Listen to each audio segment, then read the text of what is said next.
My guest this week is Batya Ungar-Sargon. She is the Deputy Opinion Editor at Newsweek and author of the new book, Bad News: How Woke Media is Undermining Democracy. It is being released this Tuesday, and I invited her on to talk about the media and journalism, the problems that they're facing, and how it is affecting our ability to get accurate, responsible news. Here's the first segment of our interview. Batya, welcome to the show. Thank you so much for having me. This is a bit of a lion's den for me, Charles, because as you know, you have won every argument we've ever had. So coming in here with my guns blazing, but pretty sure that I'm going to come out of this a different person. No, you're safe. This is a safe space. A safe space. You will come out of here 4-0 just like you came in. So Batya is a true liberal in the sense of what we used to think about that before 2018. So she writes this book. It's called Bad News, and she's concerned about what's happening in journalism. We get a lot of that, and then we just write it off as right-wing propaganda. So to have a liberal say, something's going on here is pretty unique and important, and I think everyone needs to listen to her and others like her, because you come from a different place. So let's start with that. Let's talk about Benjamin Day and Pulitzer and what their huge contribution to journalism was. Yeah, absolutely. I start in, the Gilded Age, which was the last time that America was as unequal as it is today, the last time that inequality was really as appalling as we find ourselves in 2021. And back then, and even before then, in the 19th century, American journalism started out as being really primarily for the elites. You had the sort of business elites had their papers and the political elites had their papers, and they cost $10 a year for a subscription, which was, if you think about a domestic servant made $5 a month, right? She's not going to spend 2 months of her salary on a newspaper written by people who have no idea that she exists, right? So really only the elites read these newspapers.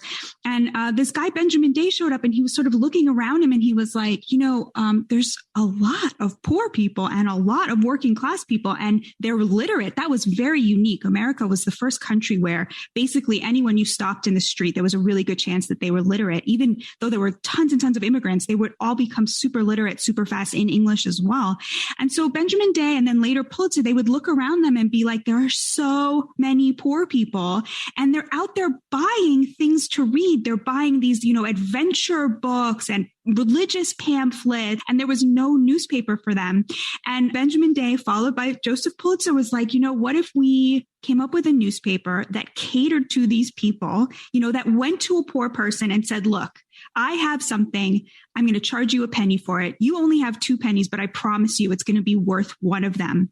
And they created these newspapers that were about the poor and the working class, about their issues. They would gossip about the poor. They made them feel worthy of gossip. They would talk about crime. They would go to the courts and sit there and write down the stories of who was coming into court and what they had done. And basically they made the poor and the working class, the masses, feel seen by telling their stories, and they got very rich doing it. And basically, what I like to say is that today our media is very partisan, but partisanship in the media is not necessarily a bad thing if everybody has the paper that's partisan for them. The problem with our media today is that it's partisan on behalf of the rich. Both the liberal news and the conservative news is really only speaking to the top 10%. Whereas back in the day, in the 19th century, you had so many in the 1920s America, New York, you had so many communist papers that you could afford to have people who were communists who had 5 communist newspapers that they would never dream of reading, right? Because they had their communist paper, right? That was the one that spoke to them. It was very partisan, but the poor and the working classes were very represented in terms of having paper and news that was about them and for them and by them. And that's really what we've lost. When I was reading it, I thought of George Washington, being the first president, having 2 terms. They said, you can have a term for life. He's like, no, that's not what we want to do. And on his way out the door, he turned to everybody and said, look, whatever you do, we do not want factions. Factions will be the worst thing for the country. Do not start political parties. Don't do it. Everybody's like, yeah, General. Yeah, President, you're right. And the moment he walked out the door, they started parties. And I thought about that because there was nothing there. People were literate. They didn't have a paper that spoke to them. Then all these papers popped up. They were affordable. They spoke to them. They were successful. And the next day, the elite got the great idea was, we want to run as far away from those papers as we can. We need to create more elite papers to separate and make it abundantly clear that these papers, basically the papers were the poor people don't buy journal. And then you had that happen. So then we went right back to creating the divide, right? Absolutely. Yeah. It's a really sad story how the New York Times, it sort of emerged as a counter-revolution to the revolution of the penny presses. They realized they couldn't compete with the penny presses for numbers. But if they could convince advertisers that only educated elite people were buying the New York Times, they could charge a lot more for the ad. Because let's say you have a paper and 100,000 people are reading it, and somebody who wants to sell an ad for a watch that costs $10,000. So a normal paper, let's say that's catering to what America looks like, you have 100,000 readers, right? Maybe 1,000 of them will be able to afford an ad like that. So if you're paying $100,000 for that ad, you're basically wasting, $99,000 on that ad, because only 1,000 of the people, only 1%, be in the market for something that costs that much. If, however, you have a paper and 95% of the readers are people who could afford a $10,000 watch, suddenly that ad is worth a lot more. You can charge a lot more for it. And that's the model that the New York Times established itself on. And the way that it did that was by having sort of what I call expensive content. Stories, articles written in a tone, but also topics that signaled to the poor and working class, like, this really is not for you. And this happened in such an extreme way that in 1931, when Pulitzer's children, they wanted to give away their circulation to the New York Times for free. And the New York Times turned it down because they didn't even want those readers as a gift. And you talk about that and what that did, but also what followed. The next layer were the journalists. So talk to us about who the journalists were and who they eventually became, and both from their education, but the type of stories they talked about and their backgrounds and their beliefs. Back in the day, 100 years ago, journalism was a working class trade. In a survey from 1931, basically they found that only 1 in 3 journalists had a college education. Many of them hadn't even finished high school. Some of them hadn't been to high school at all. It was a working class trade that you were taught on the job, just like you would be taught how to weld or taught, how to be any other number of working class positions. And you can't really teach journalism. You can't teach somebody how to be a good listener, how to challenge their biases. I mean, you should be able to teach that, but clearly, today's universities are not teaching that either. But back in the day, it was understood as a working class trade. And that shifted over the last 100 years. Journalists underwent a status revolution. It became a much more high class position. And that happened for a number of reasons. The first being television. So 1964 was the first year that most Americans got their news from TV. And the TV revolution meant that, you had now this very immediate medium that could present the viewer with actual footage of what had happened. So the newspaper, if they were just going to record what had happened, that wasn't much of a value add. They started to want people to interpret the news. And that's really when the shift to interpretive news started, analytic news. And so what you needed suddenly were people who weren't just able to go out and interview people, but people who could really write. That created a premium for a college education. Another thing that happened was, Woodward and Bernstein, and even more importantly than just what they accomplished by bringing down a president who was extremely unpopular was their sort of lionization in the movies, right? Suddenly journalism was this super glamorous job that at its heights was represented by 2 sexpots who were able to bring down a president, right? Suddenly people who would go to Harvard, go to Yale, go to Princeton, maybe write for the paper, but then, it used to be they would then go on to become politicians, go on to become bankers, go on to quote unquote real jobs. Suddenly they were like, wait a minute, we could stay in journalism. This is a profession that could become, I could become famous, I could become wealthy, right? And as there was sort of a higher class of people applying to become journalists, they started asking for more money, which meant that an even higher class of person started applying. And now what really cinched the total status revolution, though, was the collapse of local news. So with the internet, you had, a lot of used to be there were much more local newspapers than coastal national papers. Those have all basically, by and large, disappeared. They've been totally obviated by the internet, both because of Craigslist and because of a number of other factors. So you don't have local news anymore. What you have is a much smaller number of national outlets that are very much, along the coast. Coming up, more with Batya Ungar-Sargon, Deputy Opinion Editor at Newsweek and author of Bad News. You're listening to The Charles Love Show on AM 560, The Answer.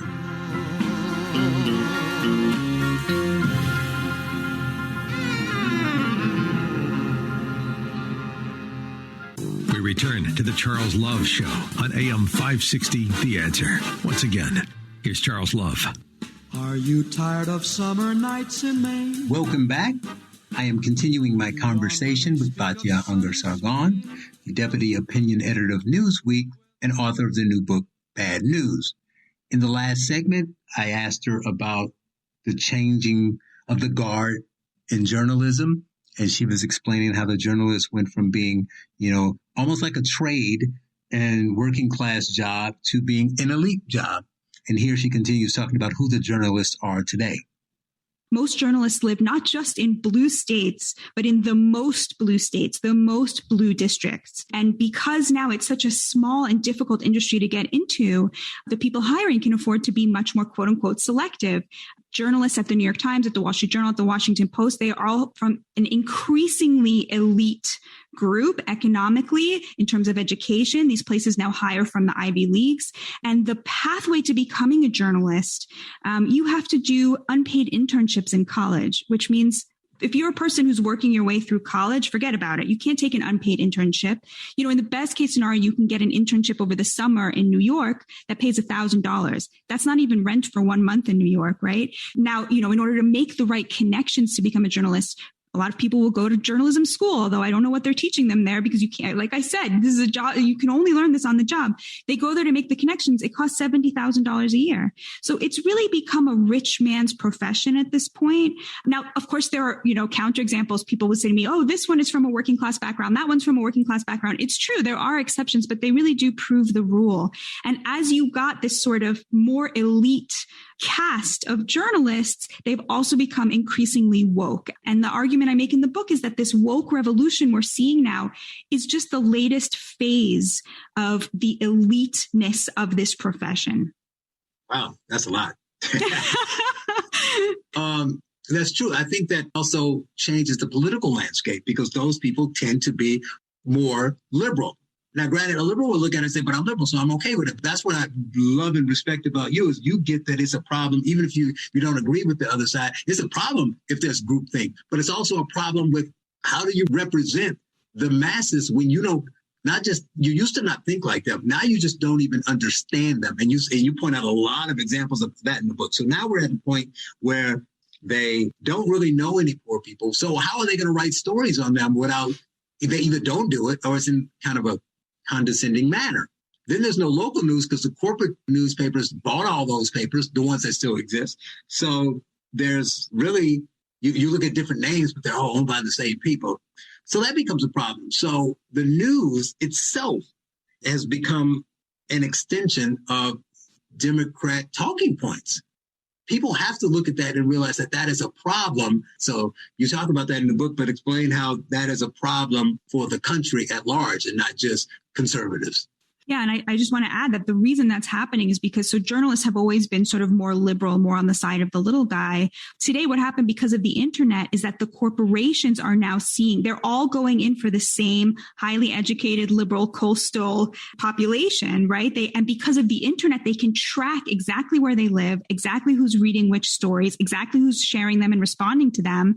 And we know that the more engaged people are on the internet, the more extreme they are. And the way that you measure success, if you're a digital media company, is through engagement. So all of the publications now are trying to get the same very extreme, very engaged online liberal elites to read their publications, right? And this is like the top 10%, 8% of Americans on the liberal side, right? So what I argue in the book, it's not just that, I don't even know like if it makes sense to call them liberal, like they're far left, but it's far left only on issues of identity. Like if it was far left on issues of economics, I probably be a lot more happy about it because I'm a socialist. And I think that we should be caring about the little guy. Like that's what the left is supposed to be. But instead, like you say, because they don't know any little guys and the only people of color they know are people of color who have been educated at Ivy League universities, just like them, who come from upper middle class backgrounds, just like them. They don't know what working class Americans of all races, especially people of color, think, what they need, what would represent their interests. And so what they do is they push, these woke culture wars under the guise of social justice, when actually what it's doing is the opposite. It's reinforcing the meritocratic system that allowed them to rise and that keeps all of the little guys sort of little and disempowered. And I think that you're absolutely right that this is part of a much larger shift politically on the left, among liberals, among Democrats. 50 years ago, Democrats very much were the party of the working class. And today they are very much the party of the college educated.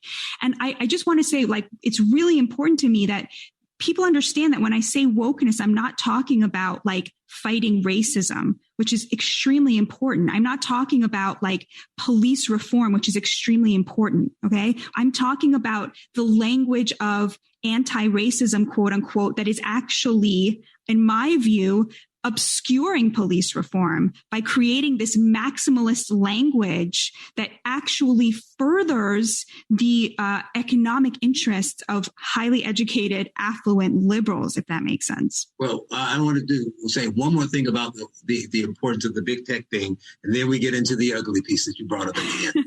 But you mentioned some things, and talking about engagement and how that works, and you talked about Project Fields, and that kind of just will throw you through a loop about how they manipulate the emotions. When you talk about, so it's true, they have this, what can we get people to click on and stay on longer? So talk about that briefly. Yeah. So I'm going to talk about the New York Times specifically because I think they're a really good example. And the reason I'm talking about them is because they really are the pinnacle of journalism. They set the tone for the entire industry, right? So if they're doing it, everyone else is copying them and trying to do it too. So in 2014, the Times was actually not doing very well in terms of digital media. And they came up with this innovation report to try to figure out how they could do better at digital media. And their diagnosis, and that this was helmed by the guy who became the publisher, who is now the publisher, A.G. Sulzberger. And his diagnosis for what was going wrong at the New York Times was two things. The first was the Chinese wall between the business side of things and editorial, right? So meaning he wanted journalists themselves to be in charge of some of the business side of stuff, like increasing the audience, right? Now in journalism, it's always been a thing where there has to be a separation between business and journalism, because you want the journalism to be, separate from those concerns. And he said, no, journalists have to be in charge of growing the audience. And how did they do that? He wanted individual journalists to become social media stars. And this is in the report. We need to encourage them to be out there on social media, to be growing their social media followings and to be out there really driving the conversation. And what ended up happening was New York Times journalists became so powerful on social media that now their own bosses are scared of them. They can now whip up a social media mob against their own colleagues, which is something that they do frequently in order to drive personnel decisions. Now, in the wake of this report, the New York Times came up with this idea called Project Fields. And this is on their website. And it's just astonishing because what they did was they took what was working at Facebook and they simply replicated it in their advertising department. And what they did was this. They started asking highly educated, relatively affluent young millennials to rate how certain articles made them feel. Does it make you feel happy? Does it make you feel angry? Does it make you feel sad? And to rate how much it made them feel. And what they found was the more emotion the reader rated themselves as having felt, the longer they stayed on the page. Because of course they can measure this, right? As somebody who works in digital media, I can tell you, we measure exactly how long people stay on each article. You can see that now. What they found was the more emotion they experienced while reading this article, the longer they stayed on the page and the more likely they were to click on an ad. The next thing that Project Fields did was they created a machine learning algorithm that took all of this data, right? And now it can predict how certain articles are going to make readers feel, and they sell those predictions to advertisers. So an advertiser comes to the New York Times and says, hey, I'm Armani. I want to advertise, this, outfit or whatever. And the New York Times can say, great, how do you want the reader to be feeling when they encounter your ad?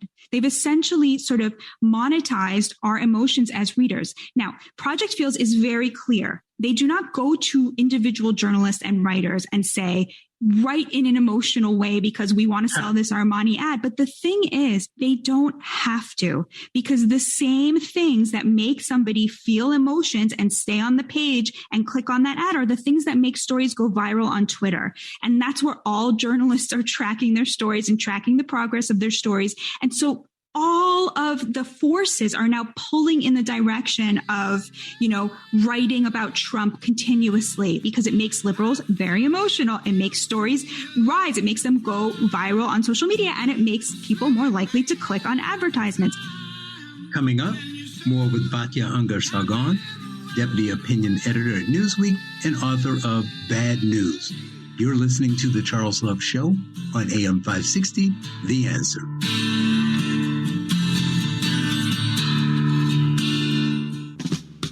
You're listening to The Charles Love Show on AM 560, The Answer, with your host, Charles Love. Welcome back.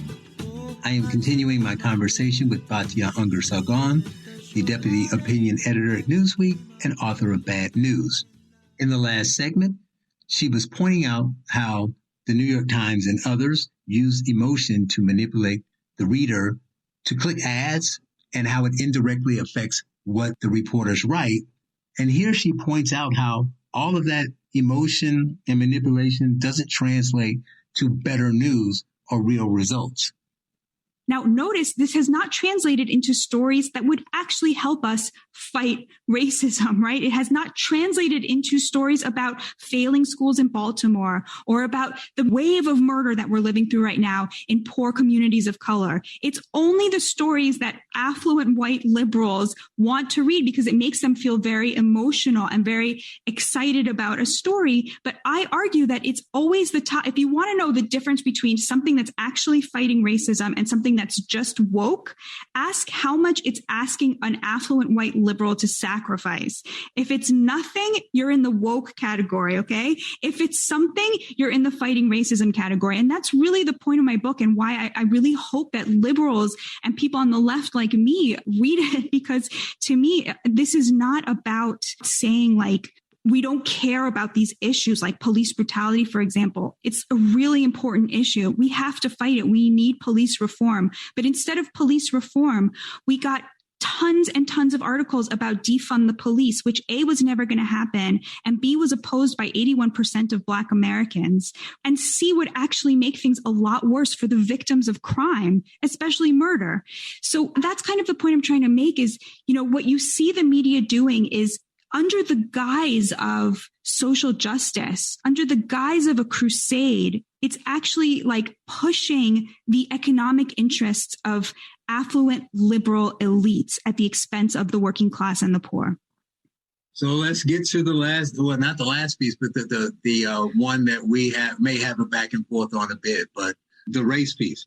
To your credit, this is why people listening have to buy this book, and you are clearly honest.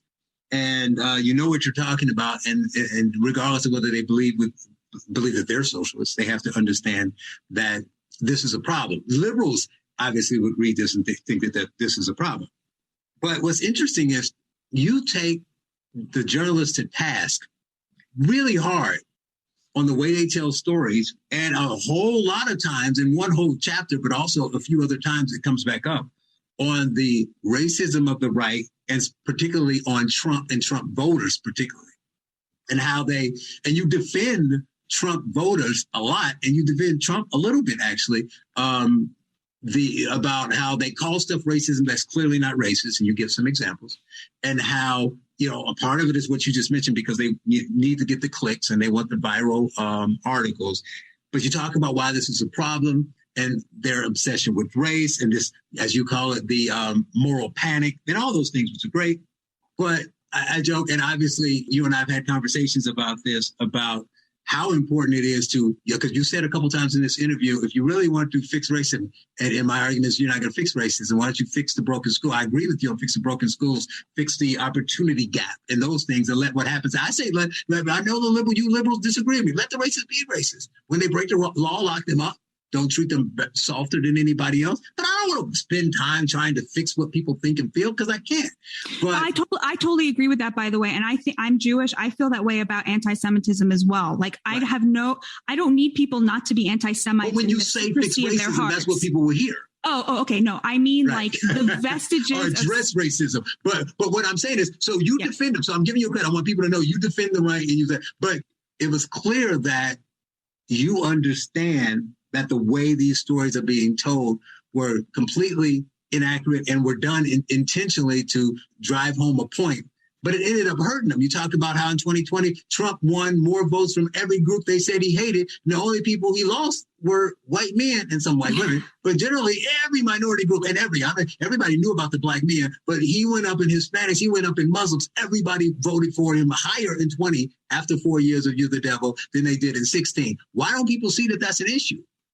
It's a really good question. And I just want to up the ante on that question by saying, I think one of the examples that I found most egregious in, we would get these articles like every day. Oh, study proves that Trump's voters are motivated by racial resentment, not by economic insecurity or whatever, right? Every single day, you remember these studies.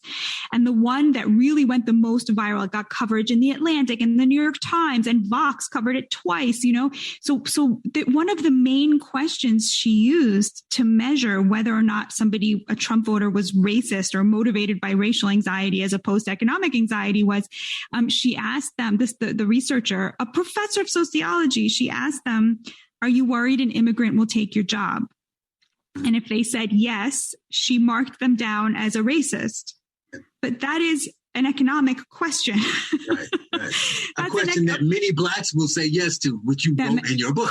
That many blacks will correctly say yes to, because many of them have lost jobs to immigrant. But to liberals today, that is a racist statement to cite a fact that immigrants have taken low-skilled jobs from many of America's poor and working classes. That is a racist statement. Coming up, more with Batya Ungar-Sargon, Deputy Opinion Editor at Newsweek and author of Bad News. You're listening to The Charles Love Show on AM 560, The Answer.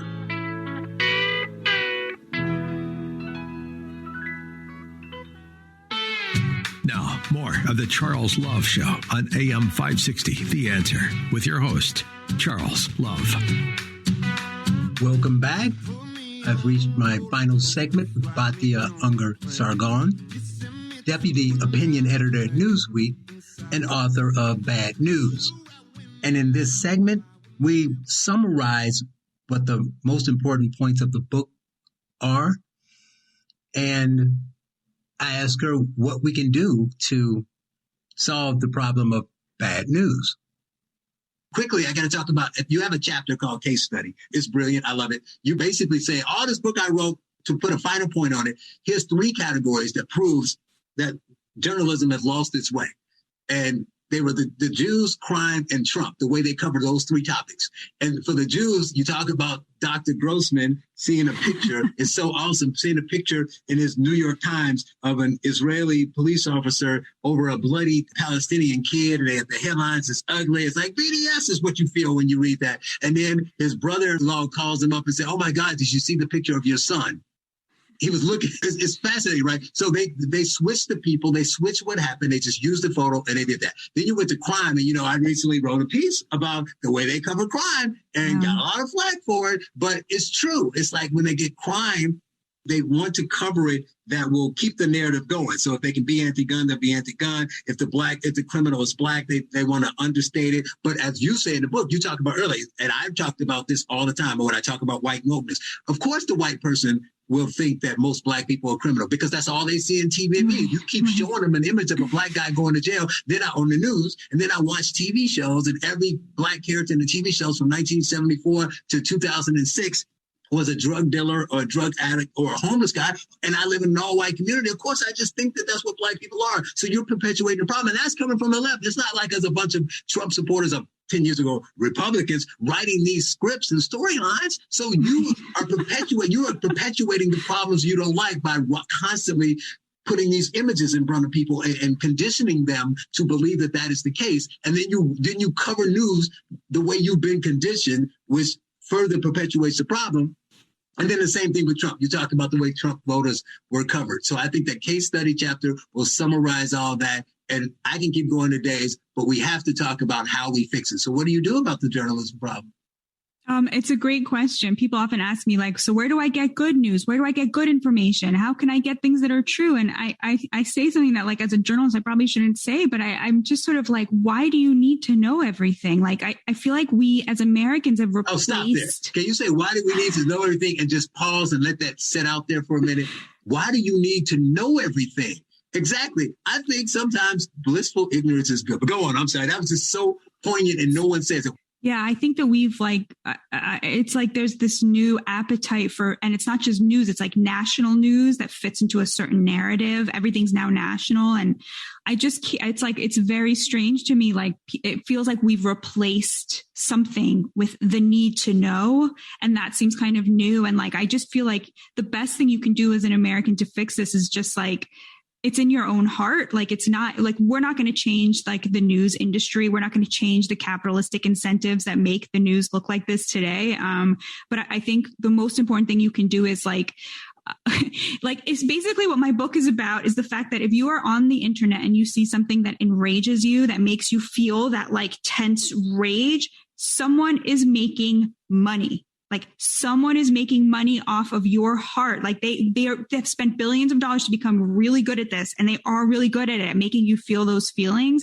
Like, do not allow your heart to become the battlefield of this war where we're dehumanizing each other. And do not allow your heart to become like the place where somebody else is making money off of dividing us. Like, Americans are a lot less divided than we think.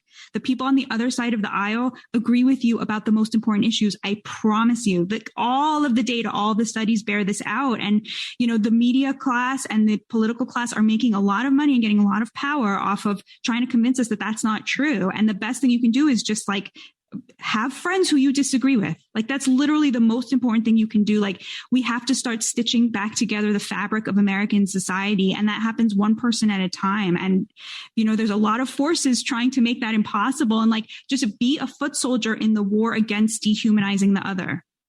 Right. Well, that's a great point. I think that is the key.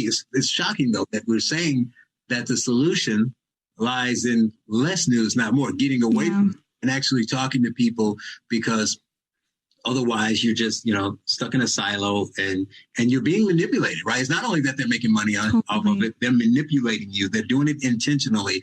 It's why that, you know, people talk about clickbait and all that stuff. So you got to just be cognizant of that. I think the book was great. You lay things out so well and so clearly and nonpartisanly. You know, it's not something that people would read and say, well, she's just saying that because she's this, that, or the other. So I think that you got to go out and read it, and you will be a better steward of information if you do. She is Batya Ungar-Sargon, Deputy Opinion Editor at Newsweek and author of Bad News, How Woke Media is Undermining Democracy. Batya, thank you for joining me. Thank you so much for having me. And I just have to say one more thing, and I hope this doesn't get cut.